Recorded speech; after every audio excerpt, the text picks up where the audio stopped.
วัดนาเกือกศักดิ์สิทธิ์บ้านหาดทรายคูนเมืองเวียงคำแขวงเวียงจันทร์จัดงานบุญผาป่าสามัคคีเพื่อสมทบทุนสร้างกันเจือนแคมน้ำเงิมบริเวณวัดสำหรับวัดดังกล่าวได้มีคำเล่าลือกันมาว่าในอดีตเคยมีพญานาคขึ้นมาเกือกลิ่นหาดทรายอยู่บริเวณดังกล่าวจึงได้ซื้อว่าวัดนาเกือกศักดิ์สิทธิ์จนถึงทุกวันนี้งานดังกล่าวได้จัดขึ้นในวันที่29 มีนาคม 2025อยู่ที่วัดป่านาเกือกศักดิ์สิทธิ์บ้านหาดทรายคูนเมืองเวียงคำแขวงเวียงจันทร์โดยมีพระอาจารย์บุญทวีประสิทธิศักดิ์คณะบริหารงานศูนย์กลางองค์การพุทธศาสนาสัมพันธ์ลาว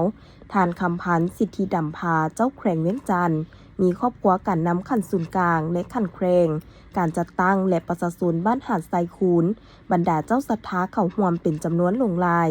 งานผาป่าสามัคคีในครั้งนี้ได้เริ่มต้นมีพิธีใส่บาตรแห่ผาป่าสามัคคีอ้อมอารามวางศาลาฤกษ์การก่อสร้างกันเจือนแคมน้ำเงิมบริเวณวัดยาว70 เมตรสร้างคันไดจากแคมน้ำเงิมขึ้นหาวัดยาว17 เมตรปั้นฮูกพญานาคยาว17 เมตรซึ่งมีออกตุนญาติโยมสมทบทุนก่อสร้างจำนวน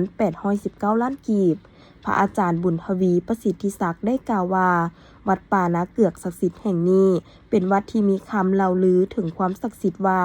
ในอดีตเคยมีพญานาคขึ้นเกือกลิ่นหาดทรายอยู่บริเวณดังกล่าวจนได้ถูกเอิ้นชื่อว่าวัดป่านาเกือกศักดิ์สิทธิ์ซึ่งเป็นวัดที่มีโฮมเย็นเพราะมีต้นไม้ใหญ่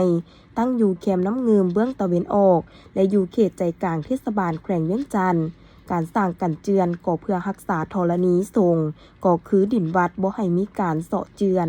พร้อมนี้พระอาจารย์ยังได้แสดงธรรมเทศนาว่าด้วยเรื่องความสามัคคีที่เป็นบ่อเกิดแห่งความสำเร็จถ้าหากทุกคนมีความสามัคคีแล้วแม้นจะต้องกุนภูถมทะเลก็สามารถเฮ็ดสำเร็จได้การสร้างกันเจือนเฮาต้องได้ใช้วัสดุก่อสร้างหลายอย่างเช่นหินทรายซีมังเหล็กและอื่นๆแต่หากต้องการสร้างกันเจือนใจคนแม่นต้องใช้ธรรมะเป็นสิ่งยึดเหนี่ยวจิตใจให้คิดดีและประพฤติดีปฏิบัติตามคำสอนของพระพุทธเจ้าและระเบียบกฎหมายของบ้านเมืองโอกาสนี้เจ้าแขวงเวียงจันทร์ก็ได้เรียกร้องมายังการจัดตั้งบ้านและประชาชน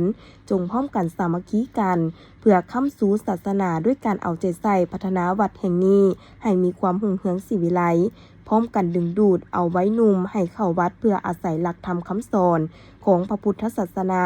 ทั้งเป็นการศึกษาอบรมแนวคิดของเขาเจ้าให้คิดดีและปฏิบัติดีเพื่อจะให้กลายเป็นผู้ค้ำสู่ศาสนาและเป็นผู้สืบทอดที่ดีของประเทศชาติ